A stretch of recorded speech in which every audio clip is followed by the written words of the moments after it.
എന്നല്ല ആരാ മനസ്സിലായില്ല. കാർത്തുമ്പി. ആരും കാറ് തുപ്പിയൊന്നുമില്ല. എന്റെ പേരാ ഞാൻ പറഞ്ഞത്, കാർത്തുമ്പിന്ന്. നിന്റെ പേര് ഊരുമെന്ന് എനിക്കറിയണ്ട. എന്തിനാ വണ്ടി കയറിയിരിക്കുന്നതാ ചോദിച്ചേ? എന്നോട് കേറിയിരുന്നോളം പറഞ്ഞു. ആര്? ആ, ഒരു കിളവൻ. അങ്ങനെ ഒരു കിളവൻ പറഞ്ഞാ കേറിയിരിക്കാനുള്ള വണ്ടി ഒന്നുമില്ല, ഇങ്ങോട്ട് ഇറങ്ങ. പിന്നെന്തിനാ കാശ് എണ്ണി വാങ്ങിച്ചത്? ആര്? ഒരമ്മാവൻ. ഏതമ്മാവൻ? എനിക്കൊന്നും അറിഞ്ഞൂടാ, പോയി ചോദിക്ക്. അയാളാ ഷാപ്പിലുണ്ട്. ദേ വരുന്നു, അങ്ങോട്ട് ചോദിച്ചോളൂ. എന്താ ചോദിക്കണമെന്ന് വെച്ചാ. അമ്മാവാ, ഇയാൾ എന്തൊക്കെയോ പറയുന്നു. മര്യാദയ്ക്ക് സംസാരിച്ച് ചവിട്ടേണ്ട. ഇയാളാണോ ഈ പെണ്ണിന്റെ കാശ് വാങ്ങിയത്? അമ്മാവൻ കാശൊന്നും വാങ്ങിയില്ല. അമ്മാവൻ കാശ് വാങ്ങിച്ചത് പിന്നെ ഇയാളാ? ഇത് എന്റെ അമ്മാവനാ. പിന്നെ അമ്മാവൻ കാശ് വാങ്ങിച്ചില്ലെന്ന് പറഞ്ഞു. അമ്മാവൻ കാശ് വാങ്ങിന്ന് പറഞ്ഞത് ശരിയാ, പക്ഷേ ഞാൻ എപ്പോഴാണ് കാശ് വാങ്ങിച്ചത്?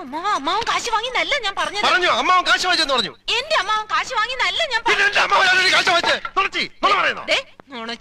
പറഞ്ഞാലുണ്ടല്ലോ. പിന്നെ നുണ പറയുന്നവരെ എന്ത് വിളിക്കണം? സത്യമാമെന്ന് വിളിക്കണം. ഞാൻ പറഞ്ഞത് നേര് തന്നെയാ. ഇത് എന്റെ അമ്മാവനാ. പണം വാങ്ങിയത് വേറൊരു അമ്മാവനാ. അയാൾ അയാളുടെ വണ്ടിയാന്ന് പറഞ്ഞിട്ടാ ഞാൻ കേറിയിരുന്നത്. അതൊക്കെ പോട്ടെ, ഇതൊക്കെ ചോദിക്കാൻ താനാരാ?